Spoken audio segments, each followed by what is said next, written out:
Hi, you guys, and welcome to part 6 of Gas Exchange, chapter 18. This is a long one. So I wanted to start out with an interesting thing, which is oxygen bars. I'm calling it an old fad because it used to be a new fad, and now it's kind of gone out the door, and it's an old fad because some places still have these. An oxygen bar where you can sort of come up and get your share of oxygen. So they have all quote-unquote flavors, even though it's just something you're breathing, you're not tasting. And what they do is they release about 30% oxygen at 3 liters per minute. And they try and make it pretty with all these different colors and lure you into this, and hopefully with a thought that it's going to make you feel fantastic because you have all this oxygen available to you. In the air it's 21%, and so here they're giving you 30% of oxygen, and so it's going to be fantastic, right? The question is, are they beneficial? What do they do? If you think about it, if you're at sea level, does this help you? If you're at altitude, does this help you? So if you're at sea level, and your oxygen saturation is already 98%, where's all that extra oxygen going to go? Nowhere. So it's actually not beneficial at all. If people say they feel better, it's because their oxygen saturation was not what it should be, and they have some sort of condition. In that case, yes, it would be helpful. But if not, save your money. Not worth it. There's nowhere for that oxygen to go. Once all the hemoglobin is saturated, there's no place for you to put more of that oxygen. So I think that's a funny little thing.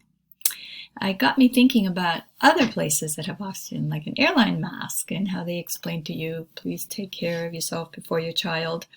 How much oxygen comes out of that mask? So I got to looking that up, and think about it. What do you think when that oxygen mask drops?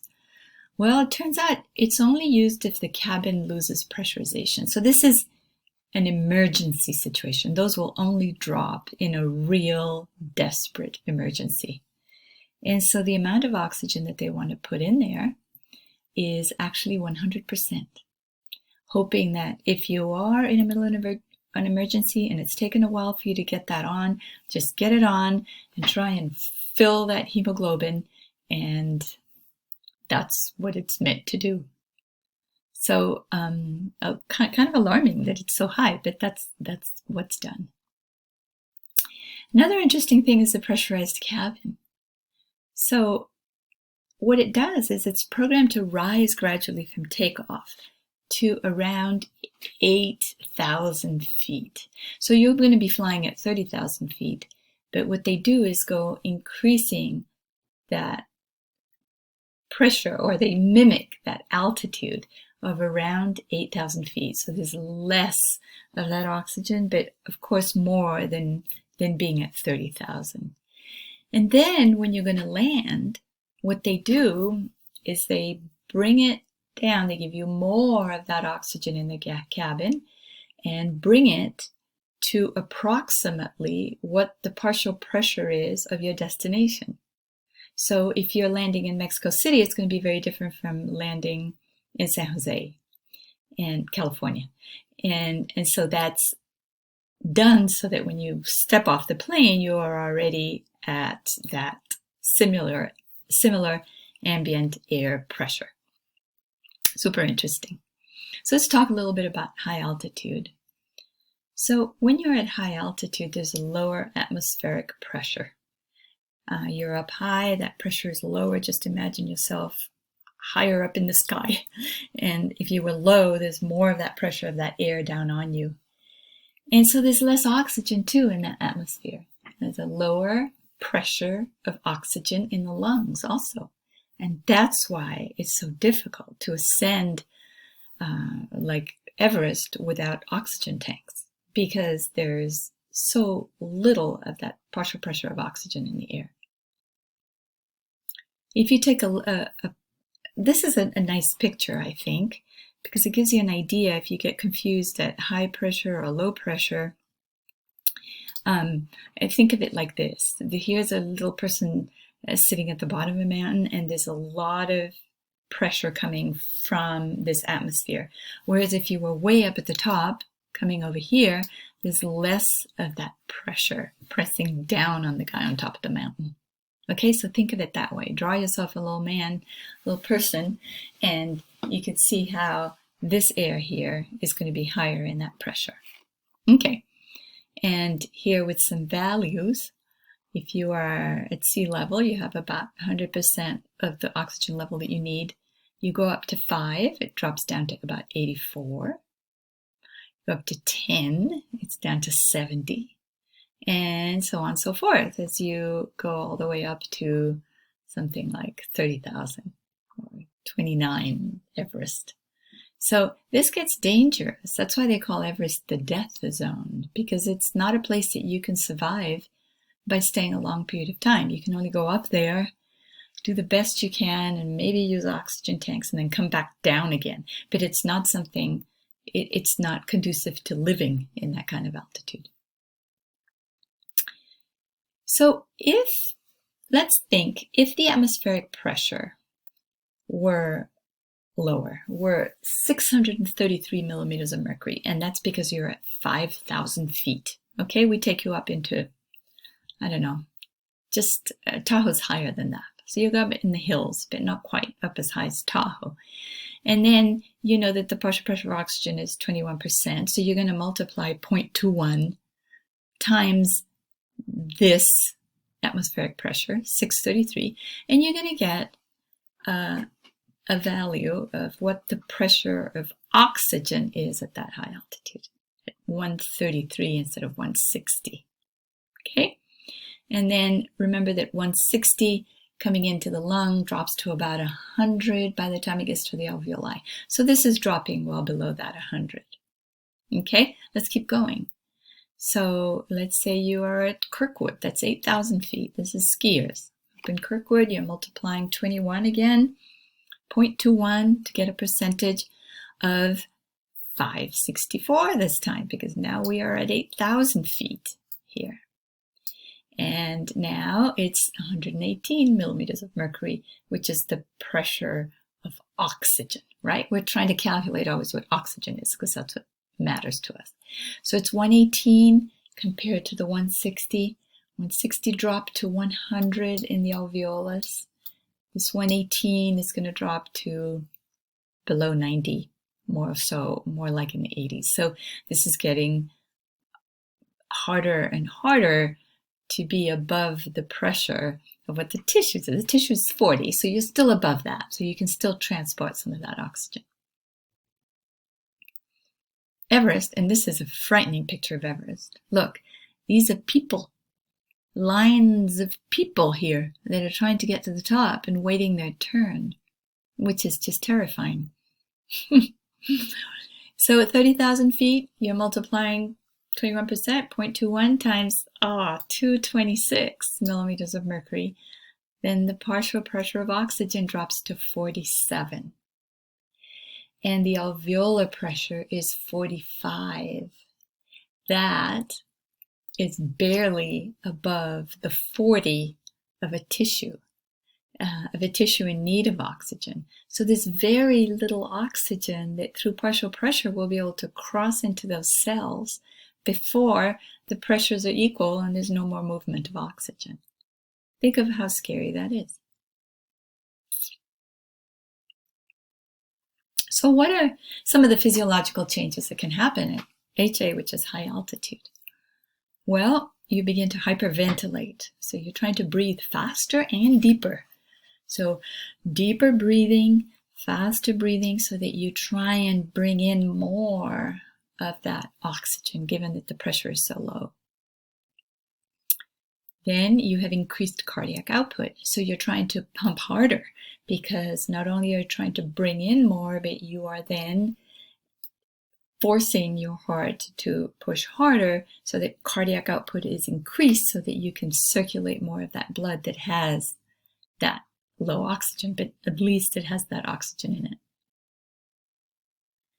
They're also at night, changes in breathing pattern at night, and it's called periodic breathing. So what happens is an individual will breathe for a little bit and then stop, kind of like apnea.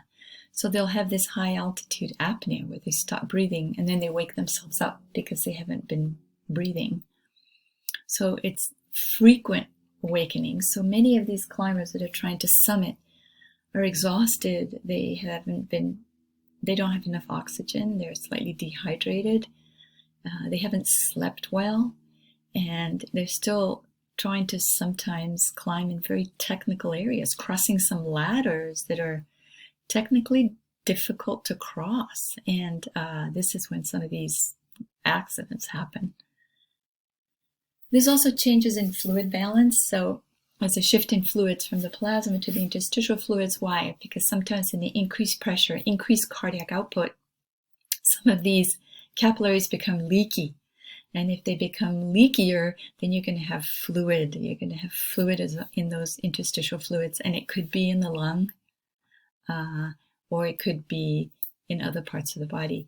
You will also increase urination. So this higher pressure then is going to eliminate, it's going to filter more urine. You're going to eliminate more urine, and this is a recipe for dehydration. So this is a difficult feat.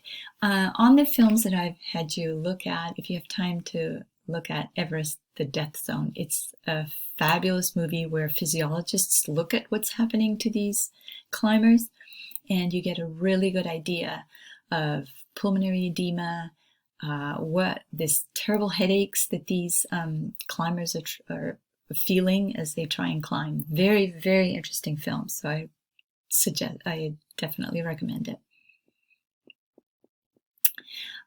Some of them will get acute mountain sickness, or AMS. And in acute mountain sickness, they have a various different symptoms. Not all of them, sometimes some of them. Terrible headache, that's a classic one. Often accompanied by nausea, vomiting. So if you're dehydrated, now you're vomiting. Dyspnea, which is difficulty breathing. Insomnia, you haven't slept. Impaired cognition and balance.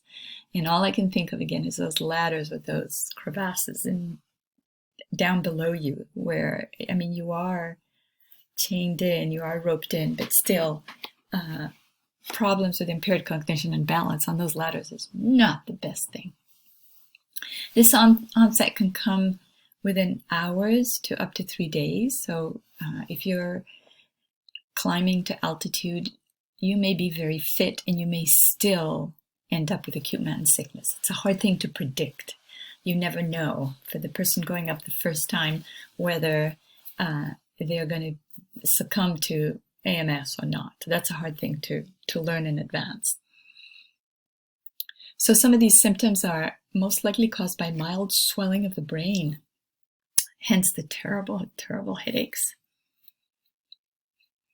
Sometimes extreme symptoms are cerebral edema and pulmonary edema. Of course, these are debilitating to the point that the individual has to be airlifted out. But if you're at very high altitude, no one's going to lift you out.